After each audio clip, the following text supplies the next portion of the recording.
Welcome to Filmstrip. These podcasts are spoiler-filled as we discuss the plots, characters, and themes of the films in review. All content used or discussed in these podcast episodes is the property of the respective owners and used under the Fair Use Act, Section 504, C2, Title 17.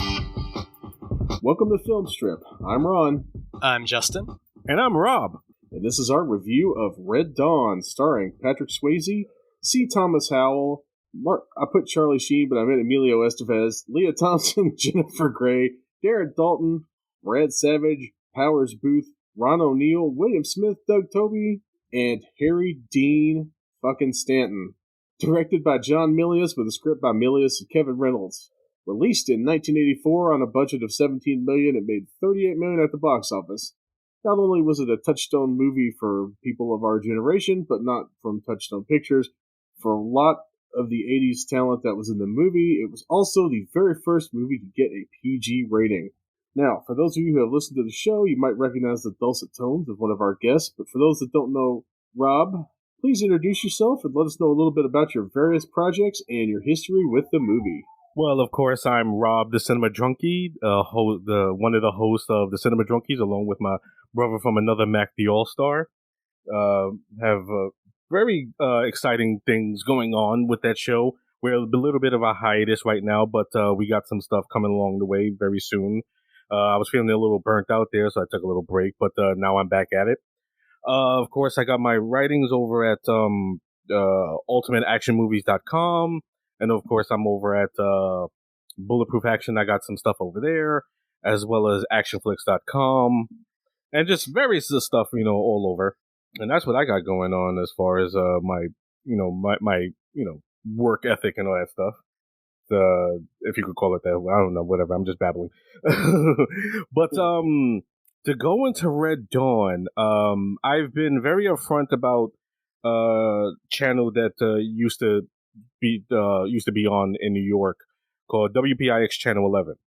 And WPIX Channel 11 is basically one of the foundations that raised me as a moviegoer and a movie watcher. It's basically made me the film fan I am today. And they used to show stuff that that's become some of my all-time favorite movies to this day. Like, that was the first time I ever saw The Wraith, also starring Charlie Sheen. Saw Dolph Lundgren's The Punisher there for the first time. Saw The Gate for the first time on that channel. I Come in Peace. And this was one of the movies I saw for the first time on that channel as well, because they used to show this movie a lot. God bless the program director on that channel, because they used to show certain movies all the time, like Friday the 13th Part 4 and 6. Like, they rarely showed any others in the series. They only showed, like, really 4 and 6, which was weird. But it makes sense, because both of those two are my favorites in the series. So it all worked out in the end, I guess. But yeah, Red Dawn is a film that I remember I was on a podcast of buddy Scott Wiley over at Action Addicts, and we were talking about Invasion USA, which is basically almost kind of the same plot in this one, even though that one's a little bit more cartoonish, comic bookish. Now that I consider it, because for a while I always thought Red Dawn was more like the preposterous movie, because there's a lot of like preposterous masculine energy in Red Dawn. Pointing out to the scene, for example, Harry Dean Stanton screaming "Avenge me" to his sons. We will definitely get into that. Yeah. I was just like, this is some preposterous bullshit. You know what I'm saying? In comparison to Invasion USA, because it treats the whole scenario like a matter of fact, like almost like docudrama. Like this is really gonna happen, And of course, Milius, in his weird fucking twisted mind, he probably thought that. But then over the years and shit, as you see things happen in America, you realize, I don't think it's that preposterous, what I'm saying? Because I could see, motherfuckers screaming out "Avenge me" to their sons and shit as they believe they're about to be held behind fence lines and all that shit. And it's just like, whatever. I still enjoy it greatly though. It's I don't take it too seriously at all because it's one of those movies where it's just like you really just have to just accept it as it is and just be like, yeah, this is preposterous bullshit, but it's fun, as it goes along, and just an incredible cast of youngsters who we would grow to be, love, especially the late great Patrick Swayze, wonderful, performer who I miss to this day, and I will continue to miss because I just love Patrick Swayze. And Charlie Sheen, C. Thomas Howell, Leah Thompson, Jennifer Grey, just incredible cast, wonderful direction by John Milius, and it's just altogether great film, and I love it to death. I hate to interrupt you, Rob, but you keep saying Charlie Sheen because I screwed up and put Charlie Sheen. It's Emilio Estevez. No, it's Charlie Sheen. Is it? Yes. Yeah, it's Sheen. Right. Yeah. Okay. Yeah, Emilio's hair is lighter, and there's like Sheen's character in this is the oilier of the two brothers. That's true. That's very true. All right, so I'm just going to leave that in because I'm looking at our document right now, and I do have Charlie Sheen written down. And like throughout my thing, I talk about throughout my notes, I talk about Charlie Sheen. I don't know why at the last second I decided, no, you idiot, that's Emilio Estevez. Because it would have been better if it was Estevez, because Charlie Sheen's a scumbag? Yeah, well, I guess because he's wearing the Letterman jacket, and I just keep thinking, oh, like in Breakfast Club, obviously.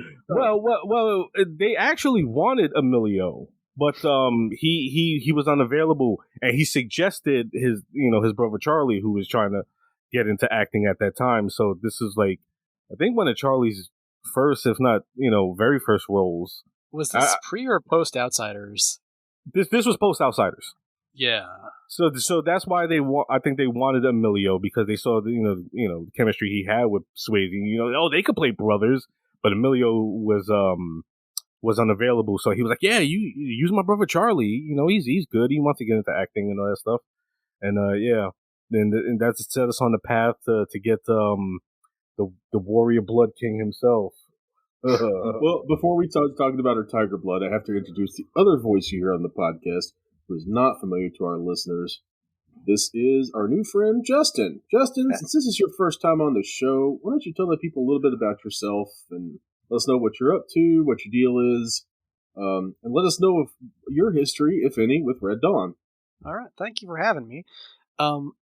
I have been writing about film semi-professionally since 2016, more so in the past few years. I'm the film editor at the Chicago-based film site The Spool, where at the moment I'm taking the lead on getting our Filmmaker of the Month series back up and running after hiatus. This month it's Jane Campion. Next month is going to be exciting and about as far from Jane Campion as possible. I also write about comics at AIPT, and I do essays for Neotext. Made my name there with a piece on Spider-Man and Twin Peaks, and I'm currently working on something I'm really, really excited to share, which I'm doing a comparative piece on, of all things, Angels in America and Chainsaw Man. Chainsaw Man sounds interesting. Yeah. It's a lot of fun. But if I start talking about Chainsaw Man, then this will become a podcast about Chainsaw Man. So I think I'd better stick to Red Dawn for the time being. Yeah. I wrote a paper on Milius, specifically Conan the Barbarian, in my first year of graduate school. I'd known Conan, well, from a disgraced internet comedian, and then I sought out the movie myself and loved it. And in the course of doing some work on Milius, I decided I should see Red Dawn for this. And, it's a deeply goofy movie that waffles between being thrilling and insightful and being the sour sort of goofy, where it's just like, man. Trying to find the right words to describe the even by this, even knowing Milius is Milius, there are these weird moments of jingoism that, if I understand the history of the production correctly, he was kind of required by the studio to put in. That wouldn't surprise me a bit. Yeah. Yeah, and it's like, and it really, really sharply contrasts with how just plain downbeat this big old jingoistic 80s thriller can get. Like, it is admirably bleak for what was meant to be some good old, what was at least sold as good old fashioned America. Exclamation point, exclamation point, exclamation point. Well, we will definitely get into how bleak this movie is when I go through my overly long and needlessly complex plot summary, which is what I'm known for on this show. As for me, my history with Red Dawn is I really don't remember a time without Red Dawn in my life. I grew up a child of cable. I've seen Red Dawn probably 100 times, if not more, in pieces or in total. It is not necessarily one of my favorite movies, but it is one of the most American movies I can think of. When I used to have my own website, I did a special 4th of July tribute to America, and this was one of the movies that I made a point to review for my 4th of July tribute to America, was to make sure I put up the most American possible movie that I could think of next to Invasion USA, which we'd already written about at the site at that point. And one of the things you'll know here on Filmstrip is we've done probably 300 movies. We've done over 300 movies. This is like episode 300 and, I don't know, 15 something ish. Nice. It's a lot, but we don't usually repeat ourselves or go back over the same ground if at all possible. So when I was like, how have we not done Red Dawn? I was like, well, we have to rectify this. And it's funny that Rob mentioned Invasion USA, which I'm also a big fan of. I'd never really noticed or thought about the parallels between the two until watching Red Dawn again for this viewing, because I'd watched Invasion USA for my friend Jerry Davila's podcast, Totally Rad Christmas, an 80s themed Christmas podcast. When I was like, Invasion USA is a Christmas movie, he was like, come on the show. We got to talk about this. Now that we've talked about our history with the movie, let's talk about the movie itself. I will go through the plot summary, which is entirely too long, because this movie has a lot of plot for less than a 2-hour runtime. It's a dense hour and 50. Yeah. Yeah, there's a lot of stuff that happens. Full of incident, you might say. And I will go through it, and I will inevitably leave something out, and yet it'll feel like I've talked for like 15 minutes, at least to me. The opening crawl says it all. Europe disarms, NATO collapses, Mexico becomes a communist state, and the Soviet Union starts to aggressively expand after a bad wheat harvest in Ukraine. Gee, Soviet Union meddling in Ukraine, that doesn't sound familiar at all. The U.S. is isolated, alone, bereft of allies, and a plum target for the picking. The USSR, along with Cuban and Nicaraguan soldiers, literally fall out of the sky onto the tiny mountain town of South Park, Colorado. Calumet, Colorado. Interrupted, a local high school teacher pokes his head out to find out what's going on and eats a lead salad for his troubles.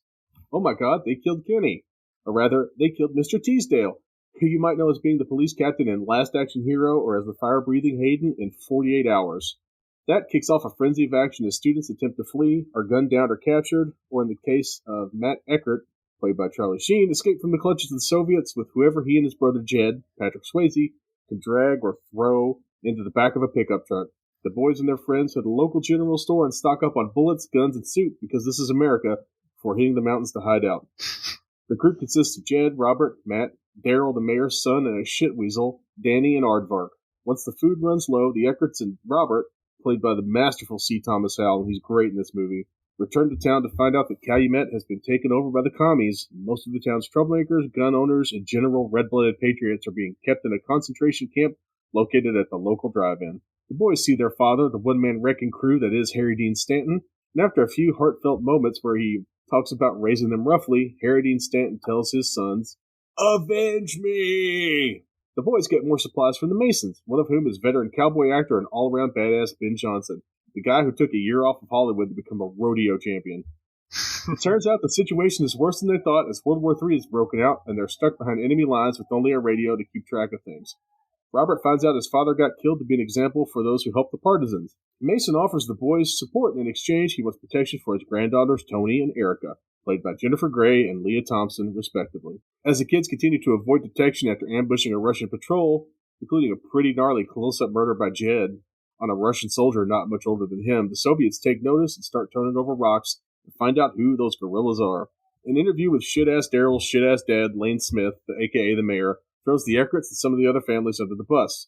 So the Russians start killing civilians, including Harry Dean Stanton, and that in turn forces the sad, angry kids to become the Wolverines, a resistance group dedicated to killing as many communists as possible. We basically get a solid 5 minutes of murdering montage, The guerrilla efforts of the Wolverines are beginning to get noticed. Also noticed is a crash-landed American fighter jet containing none other than Powers friggin' Booth, because this movie was missing a resident badass after Harry Dean Stanton left.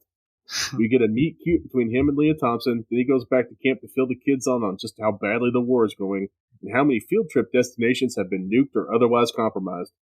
The Rockies on one side, the Mississippi on the other, and the middle, Soviet armies. So that leads to more attacks and more Wolverine markers on destroyed Russian armor. Slava Wolverines, I guess. They're going to work, deciding to attack the concentration camp with Powers Booth's help. Their efforts to fight it back are going well, but spring and the help of Green Berets is a long time coming. They move to get Tanner, that's Powers Booth, to the front line in the real war, and he offers to take Jed and company with him back to free America. Then the Soviet tank comes rolling up to where they're all hiding, and the group find themselves on the wrong side of a tank battle. Tanner and Aardvark get killed, and seasonal depression seems to take over the surviving Wolverines. Meanwhile, the Russians bring in the expert Spetsnaz to hunt down and exterminate the Wolverines where they live. They get a little help from Daryl, who got caught sneaking back into town and tortured until he swallowed a tracking device. Daryl and a captured Russian prisoner get executed by Jed and an emotionless Robert, who definitely has all the PTSD. The group find 2 boxes of dropped food after a convoy stops and pulls off in front of them suspiciously, and the group jumps on it because they're starving. However, it's a trap, and a helicopter gunship sweeps in and kills Tony and Robert. Score 1 for Admiral Akbar. That's 2 dead friends too many, and Jed and Matt have decided to attack the Soviet headquarters in Calumet while sending Erica and Danny to make a run for the plains and the freedom of America. Jed and Matt go full video game, a 2-man assault force that wreaks havoc in Soviet Colorado. A watchtower gets blown up. There's a guy running around on fire. The Russian general dies in an RPG attack. The evil KGB colonel shoots Matt as the brothers try to make a low-speed escape on the back of an equipment train, then Jed guns down the colonel cowboy style. Bello, the sympathetic colonel, has the 2 dead to rights, but he's seen enough senseless deaths, so he waves the 2 brothers on. Jed carries Matt back to the park where they played in as kids for one last trip before both die in the cold. Erica and Danny make it back to free America. Flash forward for a while, and Partisan Rock is now a war memorial dedicated to the Wolverines. The American flag flies, and heroic music plays over black and white publicity stills of all of our heroes as credits roll. As we've talked about, they cram a lot of stuff into an hour and 50 minutes. And I would just like to point out that it goes without saying with that compared to what I said and Justin said about this movie being goofy and preposterous, how all 3 of us as Ron is going through his synapses, we're all trying to stifle our laughter as per how it gets more preposterous as he goes along. Yep. Just builds and builds and builds until, yeah, it's pretty much the Eckert brothers star in Grand Theft Auto in occupied Colorado. Also, Yeah. man, Soviet Colorado. What a phrase. Yeah. I thought that was pretty good.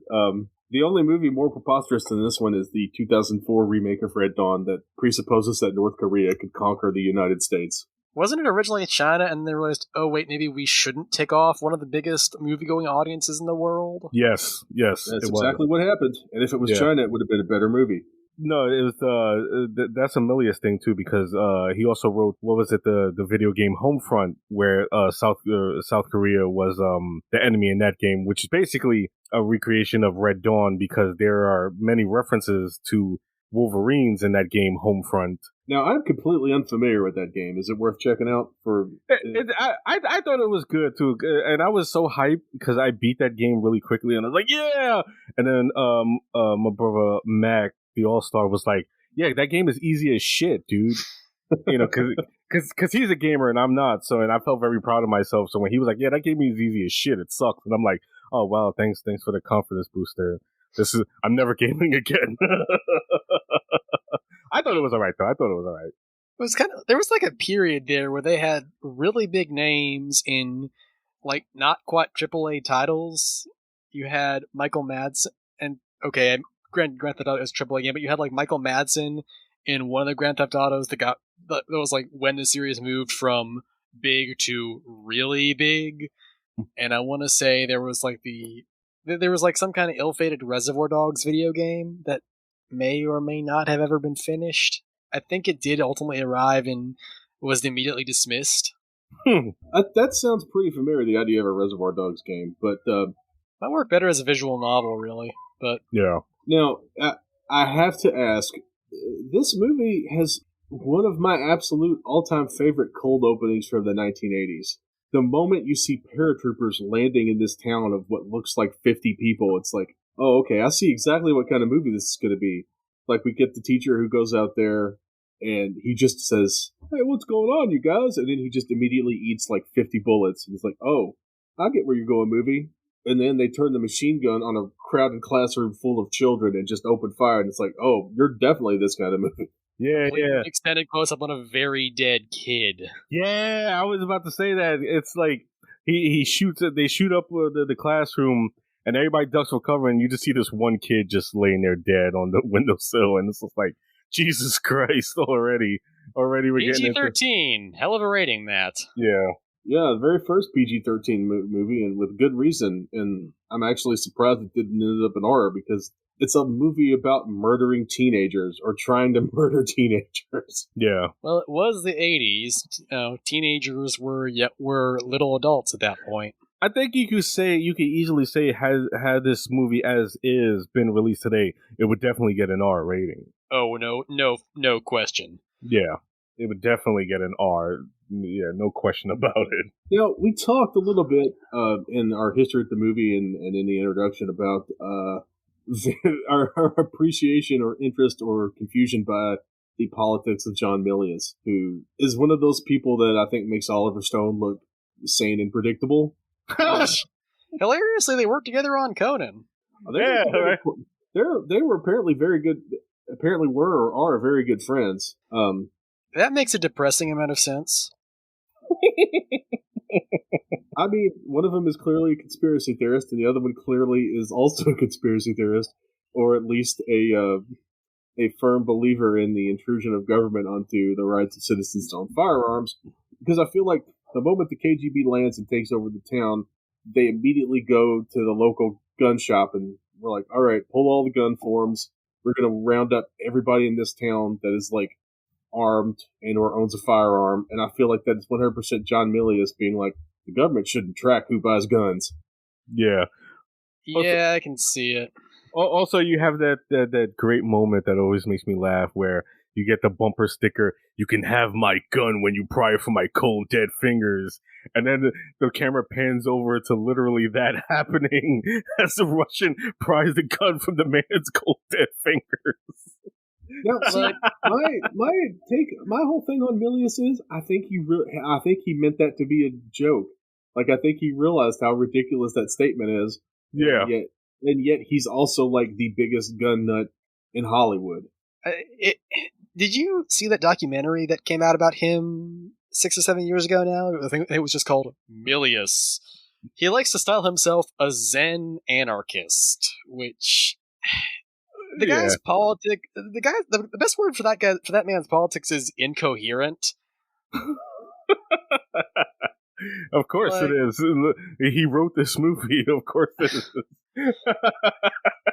Yeah, it's just like what I find so gosh darn fascinating about this film is the just the total clash between red-blooded American teens taken to the commies, and then we get numerous scenes showing that the commies are in fact, people, and that Colonel Bello, played by the great Ron O'Neal. Do I have that right? Ron O'Neal? Yeah, you do.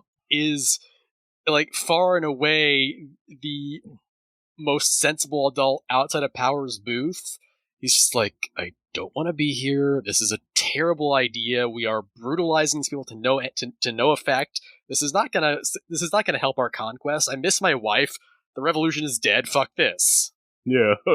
Which is really crazy, and I can't help but feel like that's informed by Milius's experiences in Vietnam. He's famously a Vietnam veteran. I want to say he was like a combat photographer type, one of those guys, or like a war correspondent or something. But he makes a point to humanize the Russian troops as much as possible. Like, it seems like, especially in the very beginning when you get the first kill, those three guys are just there taking pictures and doing sightseeing. Mm-hmm. Yeah. And then the guy that Jed shoots is basically Jed's age. Yeah. and neither of them is comfortable with what's happening in that scene. Yeah. There is a fantastic moment with Swayze and the performer playing the Soviet soldier, where it just becomes immediately clear that yes, Swayze's about to execute this man. There is no getting out of it, and neither of them is happy about it, but they have to accept it. Yeah.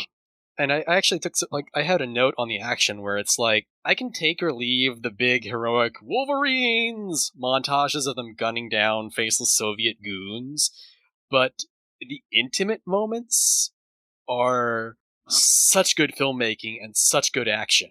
Yeah. The moment where, because what I like is that Jed, Patrick Swayze's character, like, he immediately takes charge, and he's like, he becomes like the leader, obviously because he's older than the rest of them. And he's like, when they're all like, after like all the parents are executed, and they're all like, obviously sorrowful, what I'm saying, they're crying and stuff. He's like, don't cry, hold it back, use it, and all that stuff. But he's really just, you sense he's really just, compensating for the fact that he really is scared just as the rest of them. When after Robert executes Daryl, and he cries to himself like at the loss of his innocence, and it's like, those are the moments I appreciate, where it's just like, you take the time to just show that he's just as scared. He's just trying to cover up the fact that he's just as scared as the rest of them, but someone has to be the leader of this group. I mean, he was obviously ready to let Powers Booth be the leader. Obviously Powers Booth is the most experienced, soldier amongst them, because they're just kids. I love that moment where he's telling them the plan, and they're like, "What's this? What's that?" And he's just like, "Oh, Jesus Christ!" Like, I'm dealing with kids here. But then, like, is back to Jed, and Jed's just like, I'm really not ready for this. When that moment where he's just looking at him and his childhood pictures, and he starts crying to himself, and it's like, he's doing it alone. You know what I'm saying? This is all built up in the fact that he's afforded this moment by himself to cry to himself, because he can't do it in front of them, because he's basically shown himself to be the leader. He can't cry in front of them, so he has to do it alone, and it's just incredibly sad. And I love moments like that in the movie, aside from, like you said, Justin, where it's just like montages of gunning down faceless Soviet goons, and it's just Wolverines. That's all cool and all that stuff, but like those quieter moments is just where the movie just places, like, Milius is a smart guy, even though he's incredibly fucking crazy. But like those moments like that, it was just like, yeah, he knows what he's doing. He's a smart guy. He's sneaking those moments in there as they're, the studio's pushing him to be like this fucking, like, yeah, make him more patriotic. You know what I'm saying? Like, make him more American. America, fuck yeah. You know what I'm saying? All that bullshit. Oh, mercy. I'm actually kind of shocked that we got Ron O'Neal playing this dimensional, sympathetic Cuban revolutionary at like 84. I was born in 91, so I am about as old as the fall of the Soviet Union. When did the fall between Gorbachev and Reagan like really start? Because I think it would have had to been like just after this came out, and the idea of a great big old American-Soviet war became, fun isn't the right word because nuclear annihilation, but yeah, became something less. Wouldn't this be a chance for moments of grand American triumph? It really kicked off in like 1988, 1989, especially once the Berlin Wall fell, which is the thing I remember watching on TV. And thank you for making me feel old as hell. Really appreciate that. Hey, if it makes you feel better, I live with a roommate who is about a decade younger than I am, and there have been times when I'm just like, well, I'm going to go crumble in the dust. It only gets worse, man. They just get better. Time accelerates. But yeah, this is really kind of a late. This is really at like the peak.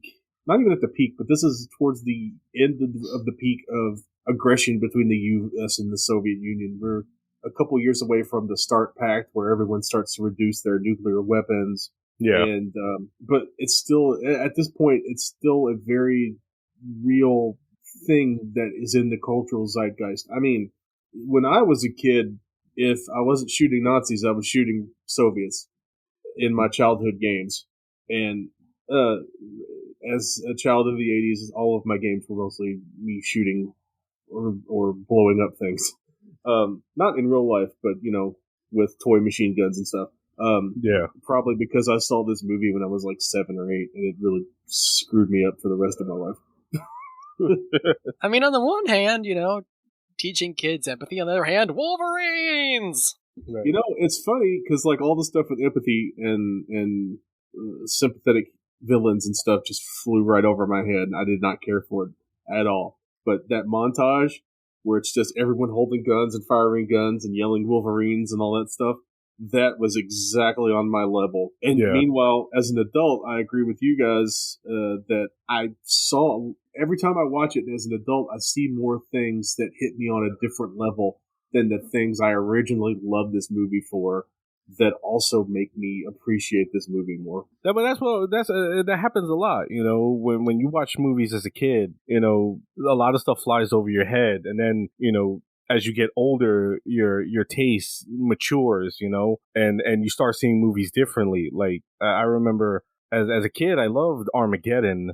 And then as a young adult, I hated it. And then now, like, I kind of love it again, even though I know is incredibly flawed, in certain spots, but it's like, yeah, like you watch this movie and you're like, yeah, get them Wolverines, get those bastards. But then like, as an adult, you realize you appreciate the moments that they show the empathy, and the sympathetic nature of the characters and the stuff. It's more appealing to you as an adult than it is as a kid, you know what I'm saying? Because you get over that, crazy gun nut bullshit, as a kid. Because they really promoted all that kind of shit as a kid. Like, I remember... Oh, man. We me and Mac did an episode on RoboCop 2, and we were talking about how, they promoted that shit. They made a cartoon of RoboCop. That's so fucked up. Like, they had a cartoon of Conan, which I guess is a little more understandable, because you can have, like... I think there was like an evil sorcerer, and Conan was fighting to save his people. Yeah, I actually love that cartoon, by the way. I've heard good things. But somehow, like, the one that's baffling to me is the Highlander cartoon, where the Highlander cartoon was great. Speaking as someone whose parents loved the Highlander television series, and I have vague memories of them watching it in the evenings. And as someone who adores the first Christopher Lambert Highlander film, I am so sincerely fascinated by that what's it of a cartoon. That is just... You built a show for children around a story whose premise involves multiple decapitations, and somehow cut the decapitations. Yeah. It's like, how does this work? You know what I'm saying? You obviously can't cut off heads in a cartoon series, but go nuts, I guess. I mean, I think you could do it like... You could probably get away with it these days, given the success of, starting the widespread success of imported Japanese anime, and then action cartoons made in the U.S. or in Europe or in Asia that understand that kids are in fact capable of handling heavy stuff. You probably still have to have like all the decapitations in shadow, but I think you could get a quality Highlander cartoon today. It would last for about 5 episodes because people would wonder, why the hell did we greenlight a cartoon about Highlander? This franchise hasn't been relevant in years. Yeah. Oh, Netflix will bring it back. It's out there they'll somewhere. underpay their animators, Yeah. and Which will bring anything back. and the fan base will be terrifying and violent.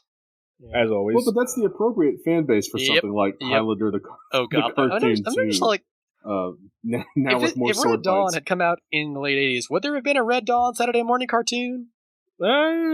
Maybe. I could see it happening. Yeah, I could definitely see it happening. Like there's a whole bunch of lasers, and Ron O'Neal comes back as Colonel Bella for one episode. Yeah. He would have been like a fucking like a Cobra Commander type, or he would have been like the one friendly Soviet. Okay, so we've talked about the kind of weird tone of this movie, where it's like a conflict between the jingoist rah-rah kill the Reds 80s and the character-driven, more serious moments and the stuff we've noticed as adults versus when we were kids.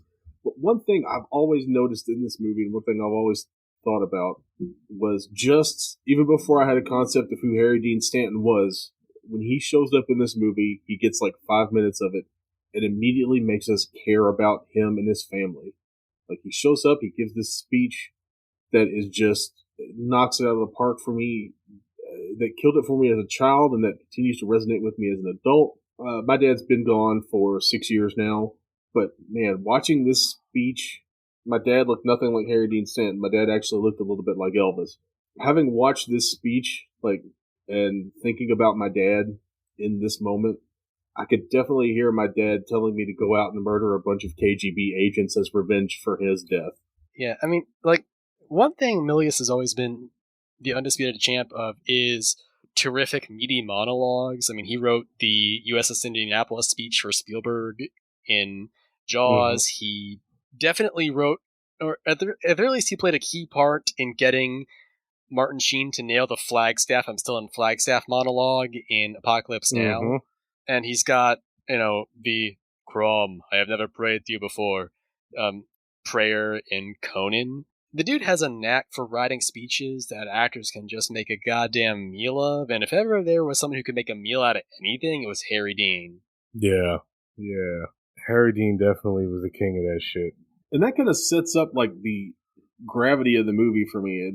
It gives it, even before, I paid attention to this kind of stuff, it gave it an immediate emotional grounding. Because, everybody's, most kids have parents, and we know how much we care about our parents and like our parents, and you, even if you don't like your parents, you always think about, well, what's going to happen when they're gone. And man, just for whatever reason, watching this movie now, that really hit me pretty hard. Between this and the way that as he's giving that speech and he's telling the boys not to cry, like he looks like he's got a tear in his eye. We see that again later with Colonel Bello. When he's facing down with the Eckert boys at the end of the movie, we see him just kind of like holding back that emotion, but he's got that little tear in the corner of his eye, a little bit of wetness there. It's just, those are two of like the best performances in a movie that, like you said, that he makes a meal out of this monologue, and all the actors, when they get stuff to do other than run around and shoot guns, they really get to sink their teeth into some pretty good stuff, I think. They do. I mean, I don't really think there's a weak link in the ensemble as a whole. There are certainly performers who don't get as much to do because their characters aren't as richly drawn as, say, the Eckert boys or Bella. Like, there's the slimy Russian general who lacks Bella's humanity or the Spetsnaz operator's pragmatic ruthlessness, and his job is like, I am very evil and look vaguely like the current president of Russia. And he's like, well, you're evil. Moving on. Of course they picked William Smith to play that role, so yeah, which, is perfect if you want someone who's just unequivocally evil, and slimy. Who do you get? You get William Smith.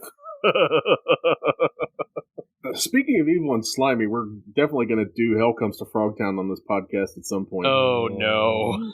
And speaking of William Smith, Hell Comes to Frogtown. I know it only by reputation. I am intrigued and terrified. I've seen it, and that is 100% a Rob movie. That is a movie that was made for me, before I even knew it. Hell Comes to Frogtown is pure Rob cinema. Yeah, it's a crazy movie. It makes this look like nuanced and grounded and realistic. And when your movie makes Red Dawn look sedate by comparison. Yeah. But yeah, I think that's the point. I think Bello, one of the things I noticed about this movie on this watch is that these kids aren't necessarily friends with each other. They're just whoever the Eckerts could literally grab and drag to safety. Yeah. I mean, I think they're friends with Robert, but I feel like they're not friends with Daryl or Aardvark, and they're definitely not friends with the girls because they don't even know the girls.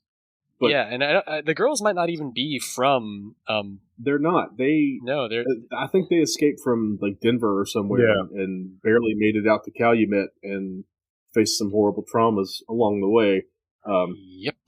Which Ben Johnson talks about but doesn't tell us about, but we know what that means. Yeah, it's heavily implied too during the nighttime campfire scene where Charlie Sheen tells Leah Thompson, "What's up your ass?" And she obviously takes incredible offense to that. So it's like there's a heavy implication there. What could have happened to her? And it's just like, Jesus Christ.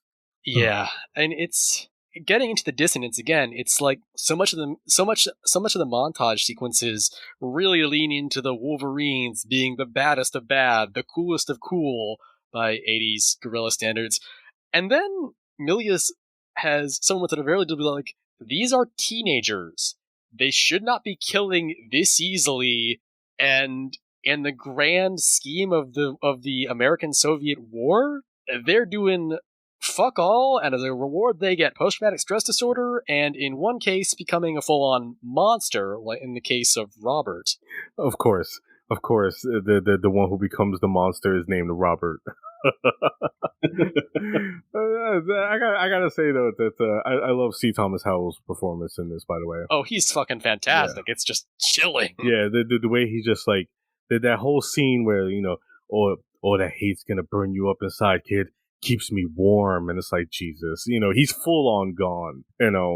Yeah, and like from what little we see of him early on, he's getting to like, yeah, these kids didn't really know each other, and like he's the one kid who gets to have a semi-proper goodbye to his dad before they run into Harry Dean Stanton, and it's like, oh yeah, your father was brutally executed by the Soviets because he loved you.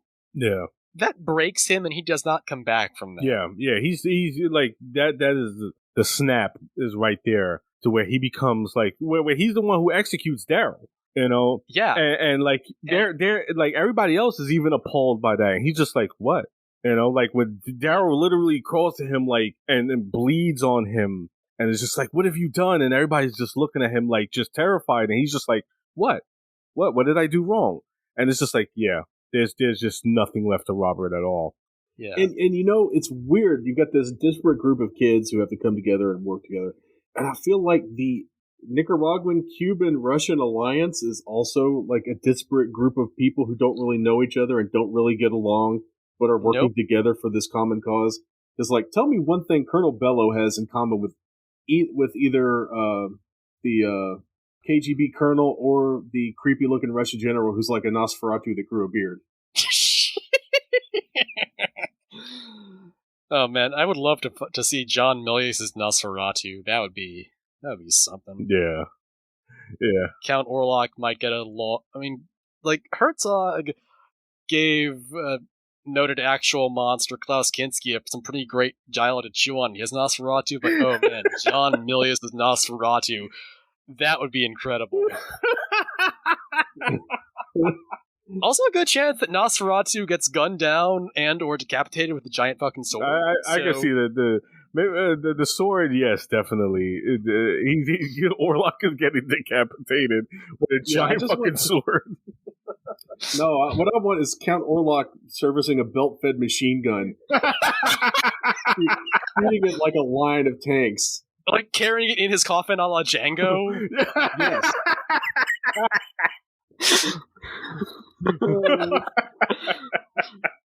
Well, this podcast completely fucking derailed. Nah, fuck. Sorry. No, this is how it goes. This is how it goes. Anytime me and Rob are recording, anytime Jay's not in the room to be the adult to keep us on task, everything goes horribly wrong in hilarious ways. Like, I mean, you realize, of course, that I'm gonna have to commission fan art of Count Orlok with his belt-fed machine gun coffin with his casket-mounted belt-fed machine gun. Yeah, exactly. You got to get the theme song too. Orlok. Yeah, score by Tangerine Dream. Oh man, with Leah Thompson as the ingenue who probably decapitates Orlok. Who plays the useless husband? Oh, that's a great question. Yeah, you got to stop because now I want to see this fucking movie. now I'm sitting here like, oh damn, I wish we had gotten this motherfucking movie. John Milius' Nosferatu. I'm 100% on board with that. We get we'll get Ron. We'll go back in time and get Ron O'Neill to be Van Helsing. Van Helsing, I guess. Oh yeah, that's perfect. That's perfect. Absolutely, yes. But in the clothes from Superfly, he's got to be in the clothes from Superfly. we got to get my boy a wig so he can have the right hair. The first movie that like the new Mystery Science Theater revival did was Santo versus Dracula, and if Santo can invent time machine, Ron O'Neal Van Helsing dressed like Superfly can have a time machine to come back in time and fight Count Orlok. Yeah. Oh boy. Okay, this has been a great diversion, and this is all going to stay in the podcast because I think it's funny, and who cares what anybody else. But we should probably get back to Red Dawn. Yeah. Let's talk about briefly about Lane Smith, who plays the mayor, who you would recognize as, or who I recognized immediately as, oh crap, that's the dad from Son-in-Law. Son-in-Law is one of those movies I've seen 8 times for no good reason, except possibly Carla Gugino, and because you couldn't avoid Pauly Shore in the late 80s, early 90s. But I'm so glad I was an infant. Yeah, you missed out on so much wheezing of the juice. But yeah, one of the things that struck me about that scene where Daryl is meeting with Bello is, number one, Bello is openly contemptuous of him and sickened by him because he's just a politician. Yeah. And he's super sarcastic. That's where you really feel that Bello is actually like a revolutionary who believes the lines he's been fed. Yeah. Versus like the general who I keep wanting to call Rostov, but is not Rostov. It's like an associate of Rostov's. It's Rostov's uncle who is more of a politician than a military leader, versus like the KGB colonel who also has a name, but I don't know what it is. He's just I mean, it's like you break it down. You've got the scumbag general who mainly seems to into invasion because it gives him a chance to have people murdered, and he really likes murdering people. Yes. You've got the KGB officer or the Spetsnaz officer who does not mind murdering people, but is ruthlessly pragmatic about it, and whose second big scene after he's introduced is basically going, "You dumbasses, you've just made this harder for us." Yeah, in front of the general who's ostensibly his boss, no less. Yep. Which is how you know this guy just is at Zack Snyder levels of not caring. Like, I'm sorry. That's a call. That was a callback I made just to make Rob laugh. I know. See our Army of the Dead episode for how much we talk about Zack Snyder just not giving a shit about anybody or anything and just doing whatever the hell he wants. That beautiful fucking maniac. Yep. He's a lot like John Milius in that way, in that he just is going to do whatever it is he wants to do, and to hell with everybody else. I don't think he's as much of a gun nut, but you know, yeah.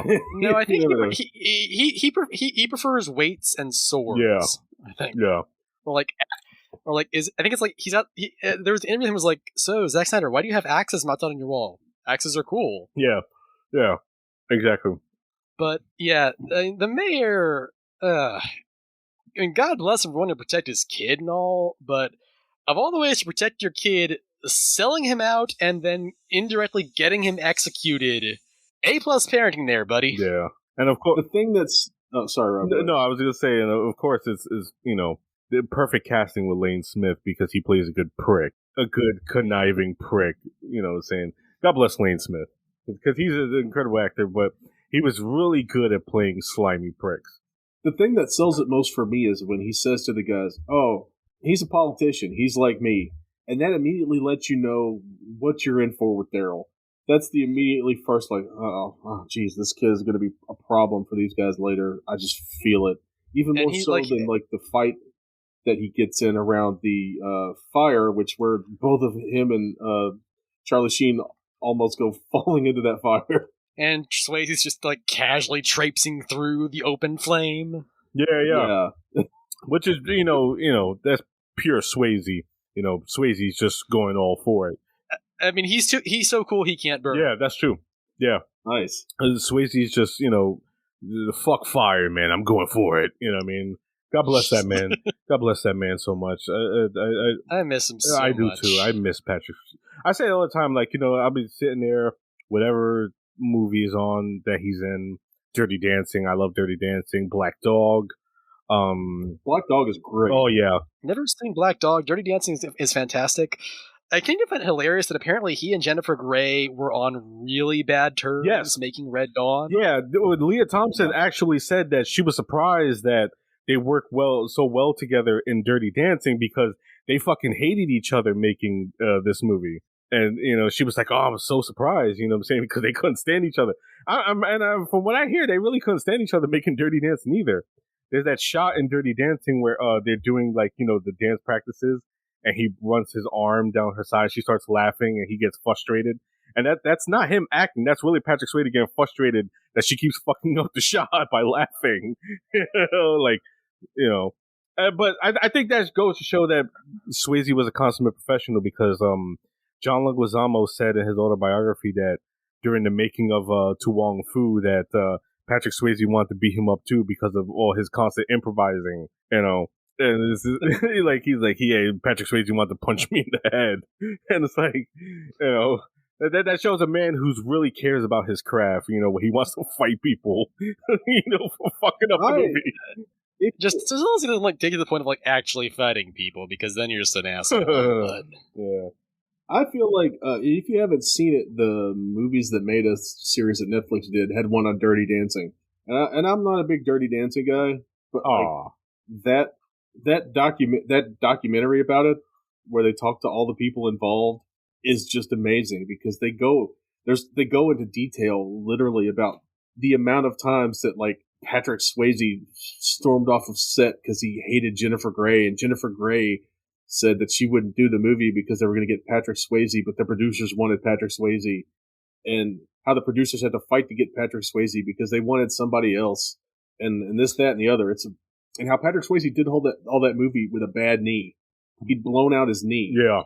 Christ, that's and that is a physical goddamn performance, even by the standards of a dance-heavy performance. Right, that stage jump that he does at the end. Yes. He did that 10 times. Yeah, and he just kept.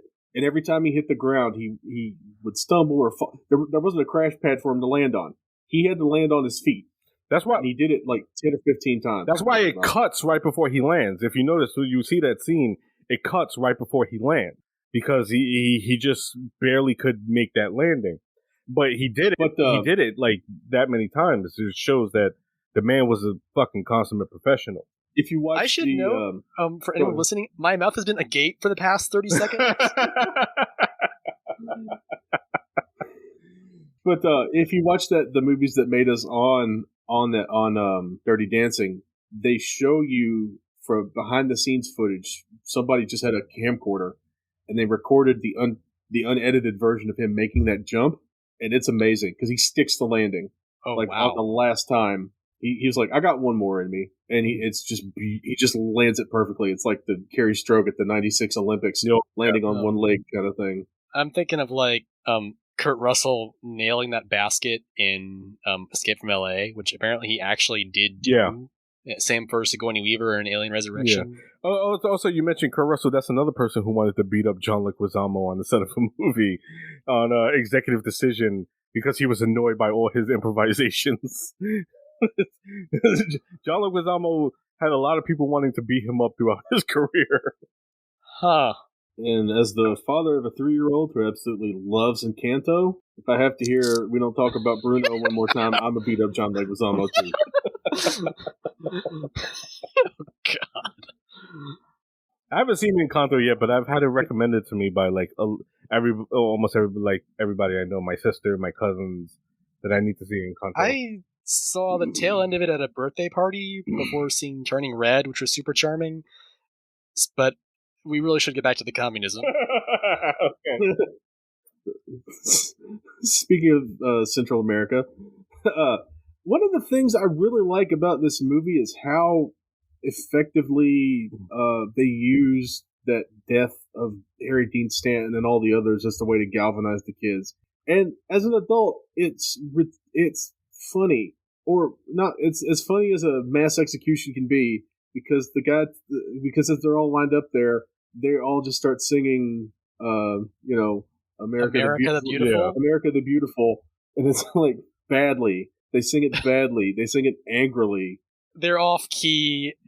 There's just an argument that Colonel Bella had them killed not because it was supposed to be summer execution, but because he couldn't stand the singing. Yeah. Which is a fair point, but I feel like that scene where Jed watches Harry Dean Stanton get executed like that is really what kind of galvanizes things for the Wolverines. And I thought that Absolutely. I thought that moment was really emotionally effective, at least for me. Tremendously so. I mean, one of the things that Milius did really well in Conan, and that he does really well in Red Dawn, is to pay attention to the way that people react. As you mentioned, when Robert kills poor Daryl, Milius takes the time to showcase not only his friend's companions, one's really his friend at that point, but the other Wolverines' disgust and heartbreak at what just happened, compared to his utter unfeeling, like, oh well, now my shirt's dirty, or with Jed seeing Harry Dean Stanton get shot, or with Harry Dean Stanton watching his kids go when he knows that he's probably not going to see them again, and he doesn't, which makes poor Jed having to see his father go down all the worse, because his dad was right. Now it's on him to avenge him. Yeah, and to me, that moment takes a lot of the unintentional comedy away from the "Avenge Me, boys" line that you get earlier in the movie. Because it's kind of like, it's big, right? It's a huge moment. Like, and Harry Dean Stanton goes as big as Harry Dean Stanton goes for it. And it can almost be funny. But then later on, we see that he knew all along he was dead. He knew all along he was a dead man. Yep. He knew all along that his sons were going to be the only way that this town was going to have a prayer for anything. It was mentioned. It's interesting that you mentioned the reaction shots. One of the things I liked about this movie, specifically the scene that follows this one, is we see lots of them using the Leah Thompson character as a honeypot to set traps. She's riding the bicycle through the town. They take the big thing off of her bike, but it turns out it's just a bunch of grenades or some explosives or whatever. She comes out of the Soviet American Friendship Center and flirts with that Russian guy for a little bit. And it just fucking goes up. Yeah, and that's the thing I like, because we get to see Bello obviously showing his disagreement with his Russian superiors about how they need to win hearts and minds and stuff. As they're talking with the general, he has that moment where he kind of exhales the frustration. He's like, "Yes, General," and then just the whole of the building behind them blows up massively. Both actors visibly flinch because they were not. It looks like they weren't expecting for it to blow up, which is or at least not with that much force. Which is always a thing I love in a movie. If you can blow something up and scare the crap out of somebody legitimately, because the general like flinches and ducks, and I did it on the podcast, which is a great thing to do for an auditory medium, is to do impressions. Next, stage magic. But I love that part, and that's a thing I never, because they both look like their scene ends, and they both look like they're kind of waiting for something to happen, but they're waiting for the director to call cut, and it gives it just a little bit of sustained awkwardness that I like. Like if you have a loud and virulent disagreement with your supervisor at work, how you just kind of both sit there steaming at each other in silence, and then bang, you get the actual, like, this is why I told you we should win hearts and minds. Look what just happened. They blew up our propaganda house. Oh, yeah. But we've talked a little bit, we get these moments where the Russian soldiers are kind of getting humanized. How does the movie strike that balance for you? Do you feel like it humanizes them enough to make up for the kill montages? Or do you think the movie's trying to have its cake and eat it too? The Wolverines montages, they're the weakest part of the film for me, to the point where the middle section of the film, up until Powers Booth shows up, I think is maybe the weakest part of the film, because it flattens things so much. But what I do appreciate about Milius, the writer, is that in his humanization of the invading force, we don't get, a bag of jackals, or look at these innocent soldiers invading a foreign country with no casus belli and slaughtering civilians. We meet some soldiers who are despicable scumbags who really, really, really need to leave Leah Thompson alone, not just because they're going to get blown up in 5 seconds. And then you've got that poor kid Jed shoots. You've got that it takes that even during big raiding sequences, like when they liberate the concentration camp. There's moments where the Soviet forces seem just as confused and frantic as the Wolverines are in their lowest moments. And that is where I think Milius threads the needle in terms of weaving rah-rah American action and this war will devour souls. I think that is those are moments where he threads the needle. And I mean, Powers Booth brings so much to the film, all the more so because even on just a purely pragmatic level, having a character who actually knows what they're doing in terms of guerrilla warfare allows for more varied action than Wolverine's brandish machine guns Soviets fall over.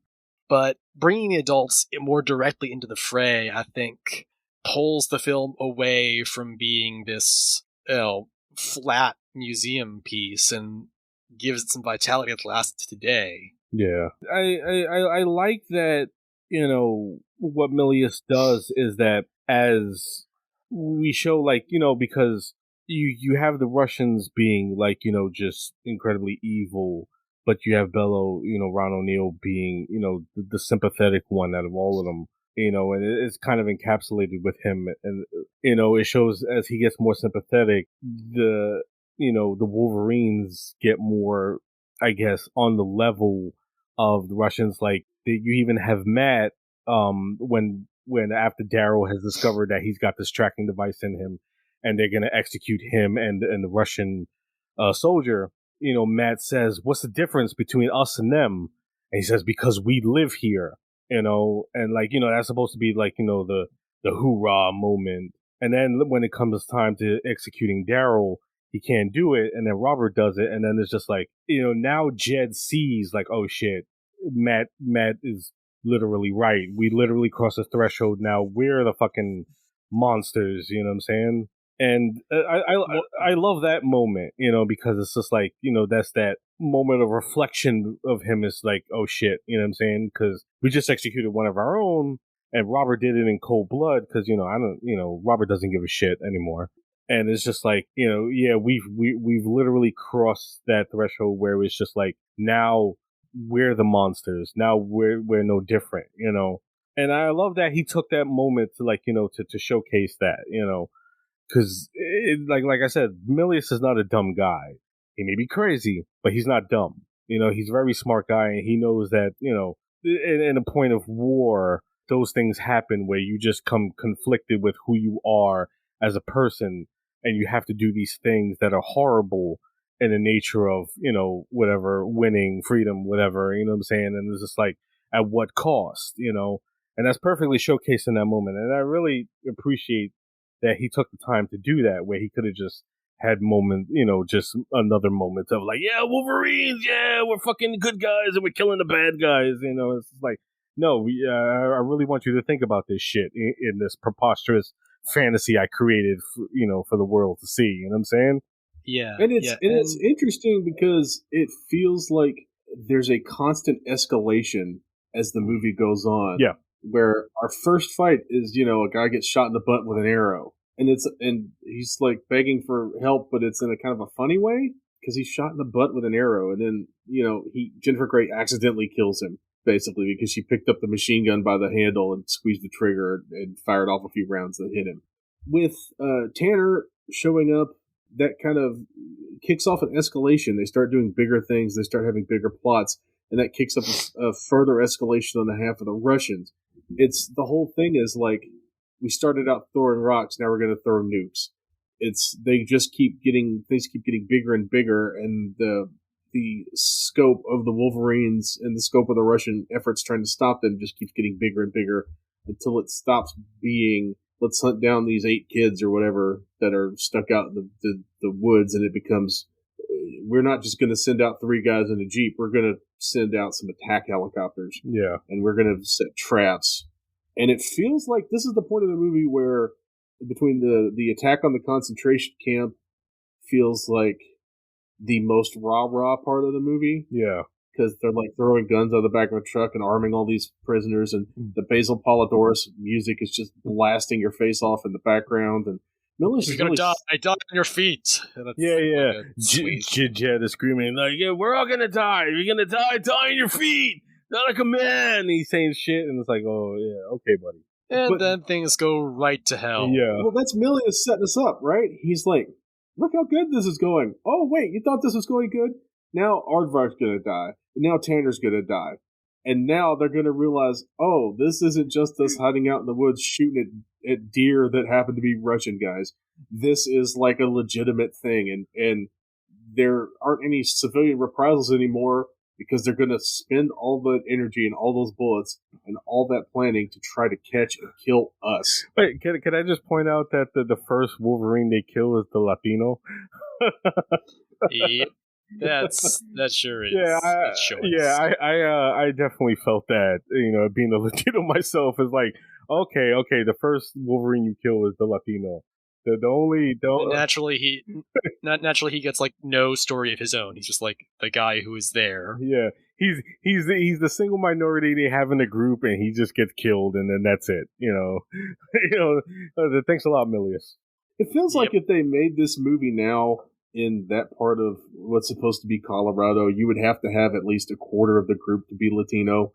Yeah, just based off of how the demographics have shifted so far in that state. Like from what I've read, like there was a substantial Latino population in Colorado in the 80s as well. Like, and like part of the reason they said it in Colorado is because they were shooting in New Mexico, which has a gargantuan Latino population, and they wanted a reason to not have more Latino actors, which is crazy a choice. Because they're not that. I guess they wanted to save all the Latino actors to make them play Nicaraguans and Cubans and Russians, because I saw some very Latino Russians. Mm-hmm.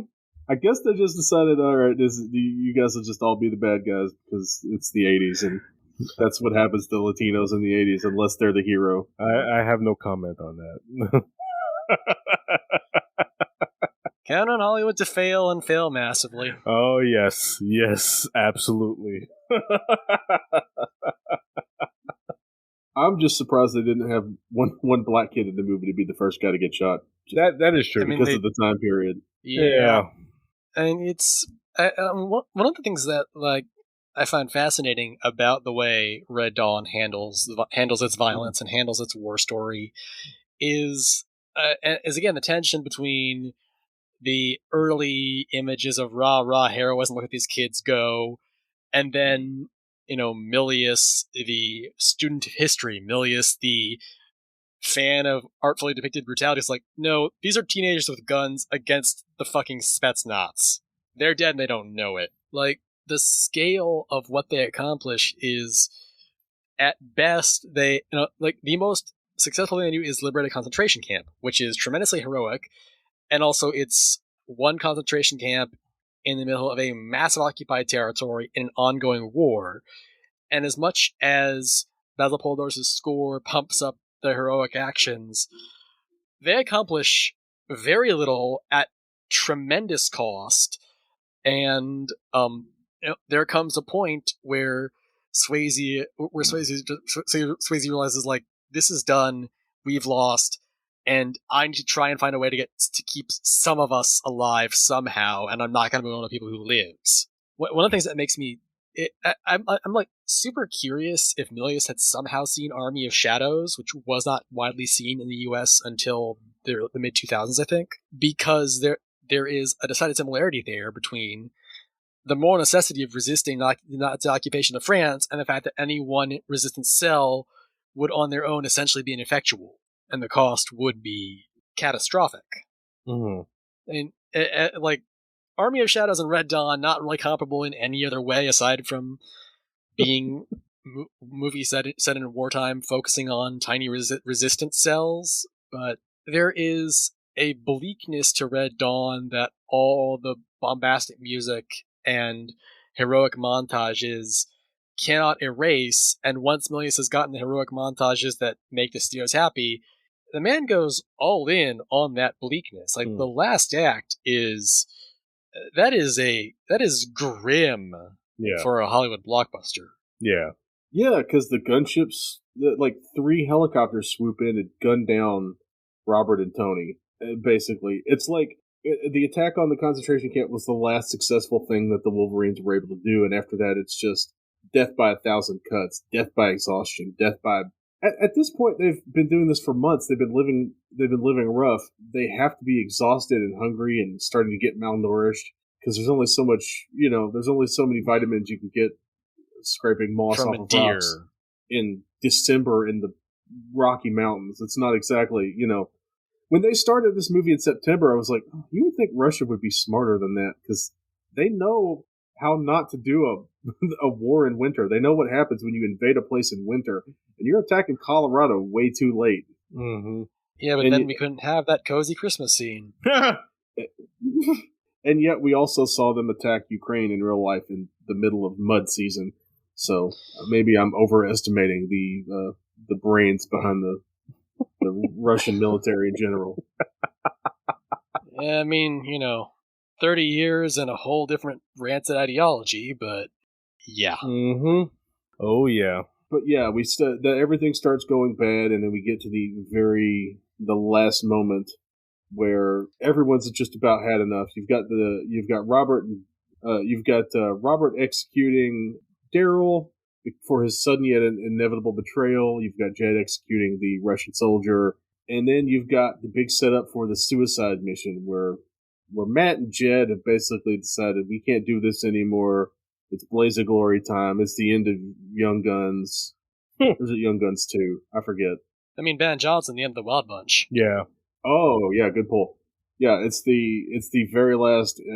Everybody's gonna die, and we're gonna take as many people with us, and we're gonna keep them busy in town, so you guys can ride your horses across no man's land and get back to the safety of Kansas, I believe. And you get a lot of the boys echoing like their dead father's last words, and you've got a lot of Colonel Bello being like, "This is not what I signed up for. Mm-hmm.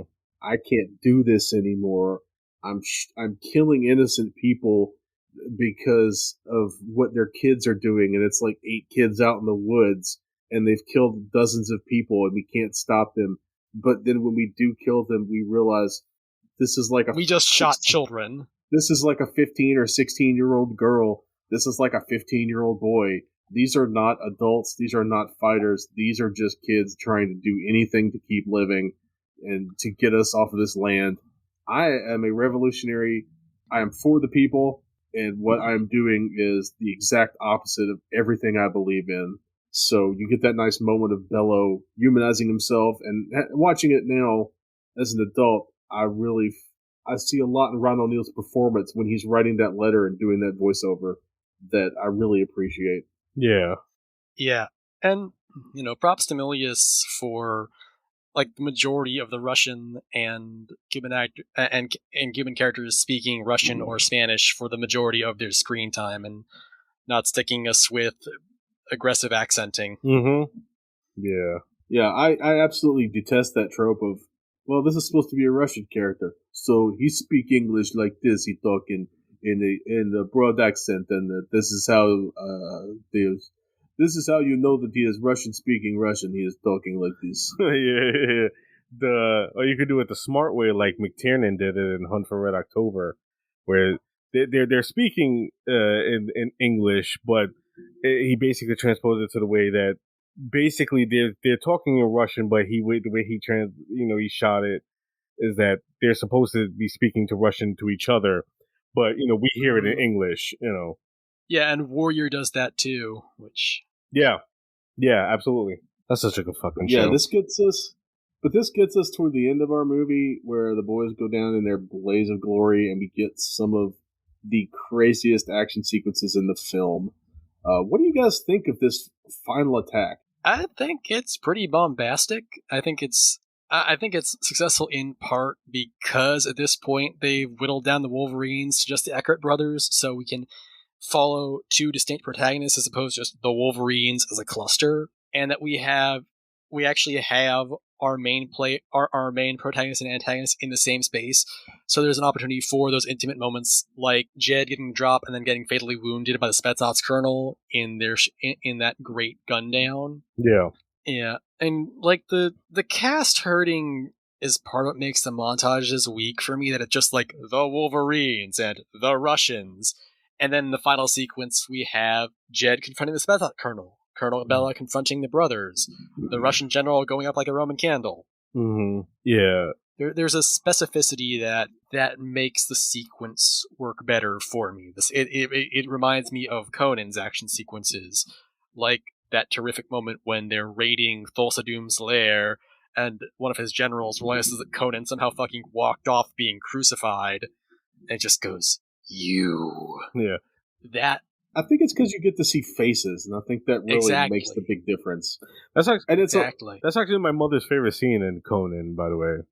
Is you, and like, you know, when Arnold in the paint, the war paint. Yes. Yeah, that's my mother's favorite scene in that movie.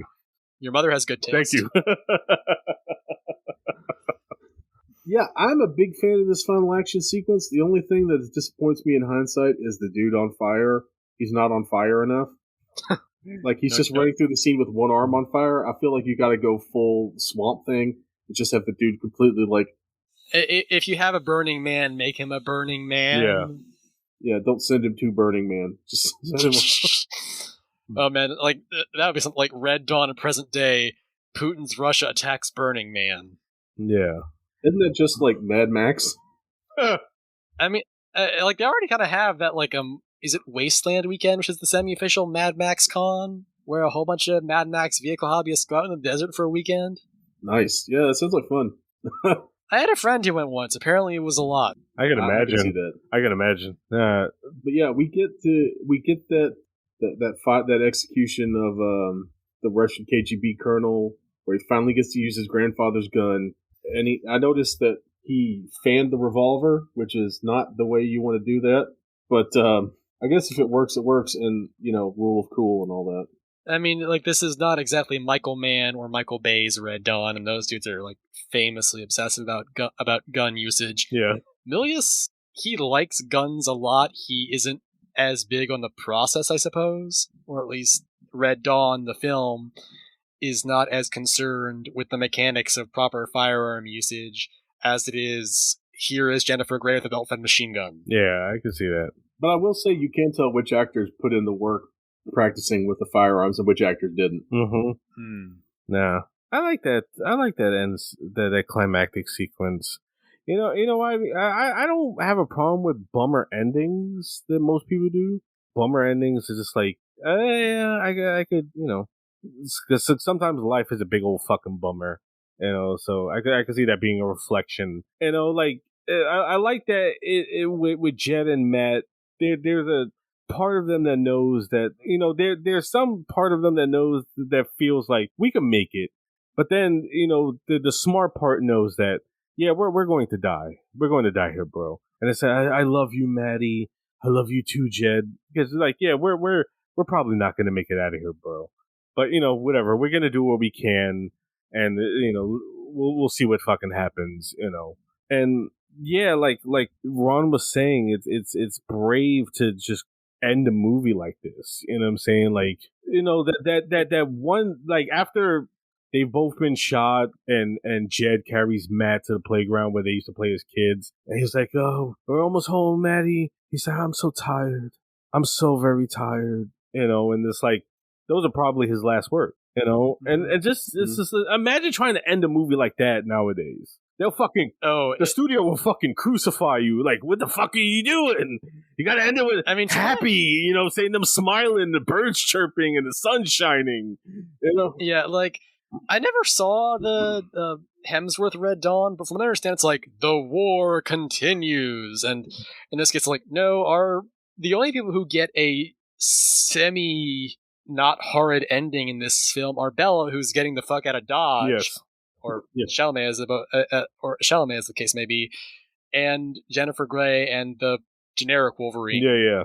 And even with the studio mandated, and the U.S. did win the war, Milius goes out of his way to, like, the war was won. The Wolverines did nothing of consequence. Yeah, you know, because you know, war. What the fuck is war anyway? You know what I'm saying? It's like yeah, it was eventually won. You know, but you know. Look what it took to get us there. Look what it took to get us to the fucking win. You know, the death of the innocent kids. You know what I'm saying? they became fucking monsters in the end and shit, and they died horribly in the cold, bleeding to death in this torrid winter, and that's all war. Of this for all of this for a town of like 100 people. Exactly. And like a town like we don't spend a whole lot of time in pre-invasion Chalamet, but there are visual implications that it is a town on its way out, because the football, like Jed razzes his brother about the fact that the football team got fucking routed and they haven't even been able to bring themselves to take down the very embarrassing score. Yeah. The few buildings we see are in not great shape, and the sporting goods store is selling Capri Sun for some reason, which I'm kind of shocked that the Capri Sun's logo has remained so constant for so long. This is a movie made in 1984, and that logo was the same when I was in school in the late 1990s. Mm-hmm. To, like, if your sporting goods store is selling, like, not just camping goods, but full-on dry goods, there was probably another store that closed down that you absorbed their inventory and are trying to get rid of it. Yeah, I feel like those that when the hero shot of that can of Campbell's soup, that soup had some dust on it. Yeah. But yeah, so we get to the end of the movie, we get our little our voiceover about how Partisan Rock is dedicated to the Wolverines, and we get the American flag flying, and we get our heroic music playing, and we get the black and white publicity stills I mentioned as we come to the end of our movie. And as such, we are going to come to the end of our podcast where we give our final thoughts, recommendations, and popcorn ratings. Those of you unfamiliar, you can rate a movie on a popcorn scale of extra small to extra large. You can have any kind of modifiers in there you want. We've had small and burnt. We've had extra large but dry. We've had large and buttery. We've had, extra small burnt with hair in it, I think. Any kind of thing you kind of feel about the movie can be expressed via the magic of popcorn. Because Rob is experienced with our show, he will be the guy who goes first. Rob, what are your final thoughts, recommendations, and your popcorn rating for Red Dawn? Yes, I definitely recommend Red Dawn if you're looking for just a really fun, preposterous 80s action flick. With nice sentimental moments, courtesy of the great John Milius, the great crazy John Milius. With an excellent cast and just fine time war sequences. And as far as rating, I would give this a large popcorn with a little extra butter. All right, sounds great. Justin, what are your final thoughts and your popcorn rating for Red Dawn? My final thoughts, of the 2 full Milius directed films I've seen, this is the weaker between this and Conan. Yeah. As I've said, the montages just do not do very much for me, and I think that I weirdly enough, for a group that is by design small, I think that we could probably have trimmed a member or two off of the Wolverines, just because a few of them are there to be bodies, and that it's noticeable when the majority of the ensemble have such strong sequences dedicated to letting the actors work with what they have. But as flat as parts of it fall for me, the human element soars when it soars, and the grown-ups are just so damn fantastic. Ron O'Neal is excellent. Harry Dean Stanton is perhaps the most memorable thing in the film, and he's got 2 full scenes. And Powers Booth, we didn't talk about him a whole lot, but one, like Patrick Swayze, I fucking miss Powers Booth. Yes. Yeah. And the way the grown characters react to this guerrilla movement run by children is, I think, the most dramatically interesting thing in the film. And I gotta give it credit for, within the constraints of the ultra-jingoistic movie, of the ultra-jingoistic, Kill the Reds movie, I gotta give it credit for the humanity Milius and company slip in there. So I'm gonna give it a medium-large popcorn. Some of it's dry, but a lot of it's fresh and crunchy and delicious. I will give Red Dawn a large popcorn. I really like this movie. I liked it for the action stuff when I was a kid, and I like it a lot for those human moments now that I'm an adult, while still retaining some of the enjoyment for the action stuff, because it's hard not to just be happy with Leah Thompson firing a machine gun, or Patrick Swayze hucking bombs like footballs through windows, and Powers Booth showing up and throwing that glass of booze into the fire to simulate the nuking of China. I thought that's one of my favorite moments in the movie, where that fire bursts up and all the kids jump back because you can see them having been caught by surprise by that little move. I will follow up with the group, and we will do a large popcorn. And so, on that note, once again, we'll get to our plug section. Rob, tell the people where they can find you. Of course, you can find me at the Cinedrunkie on Twitter. That's my personal Twitter, as well as at Cinema Drunkies, which is the official Twitter. My podcast, The Cinema Drunkies. Big shout out to my brother from another Mac the All-Star, that you can find at Mac the All-Star on Twitter. And shout out to all our dear friends in Action Twitter, Mike Scott, Matt Asseri, Patrick Bartlett, Chris Barreras, all the great people that we associate with, and just make our time on social media that much more better, because social media is a fucking war zone, hell zone, whatever the fuck you want to call it. And it makes me want to quit, but and you, Ron, and you, Justin, you know what I'm saying, and all you guys just make it so much tolerable. I would have left a long time ago if it wasn't for you guys, so I appreciate you all, and a shout out to you all. And yeah, that's my plugs. Justin, what do you got to plug? First off, cheers to you, Rob, and cheers to you, Ron. You are both excellent gentlemen. It's been a pleasure to be here and to be part of the larger Action Twitter community, which is by and large good folks, and we could always use more of those. Mm-hmm. But if you're interested in my writing, you can find me at The Spool, which is a rising Chicago-based film website. My most recent work for them was a review of the excellent action anime Jujutsu Kaisen 0, which also features teenagers at war, but with fewer Soviets and different horrible trauma. I'm gonna have a piece on the Halo series up soon, which I found pleasantly surprising. And I am the point man for The Spool's ongoing Filmmaker of the Month series. We're doing Jane Campion this month, and someone exciting next month who I'm looking for, who I think Action Twitter will get a lot out of for that part. You can find my comics writing at AIPT and my longer form essays at Neotext and a few other places. I'm on Twitter at JSean, Sean Harrison, which also has a link to all my writing. I don't tweet super often. Mostly it's retweets or occasional observations and or dumb jokes, but I'm around. I hear that. And as always, you can find all of my writing over at Den of Geek. I am in the midst of Walking Dead coverage right now, and also wrapping up coverage of Snowpiercer, and I will undoubtedly have more things coming down the pike by the time this is released. I don't know what those will be yet. As always, you can support the show by giving us ratings on iTunes or your podcatcher of choice. Follow the show on social media at Filmstrip on Facebook, Instagram, Twitter, all of that good stuff. You can find us there. Like, rate, and subscribe. Tell your friends. Tell your enemies. Tell the Russian. Tell whoever you want to check us out if you think they'll like us. And if you think they won't like us, maybe keep it to yourself. Enough negativity to go around on social media without getting that.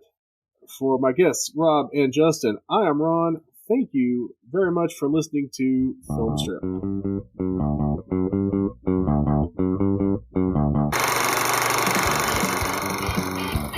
Thank you for listening to Filmstrip. You can find more episodes on our website, filmstrippodcast.com. The Filmstrip theme music is produced and performed by Frozen Lake 121. All content used or discussed in these podcast episodes is the property of the respective owners and used under the Fair Use Act, Section 504, C2, Title 17.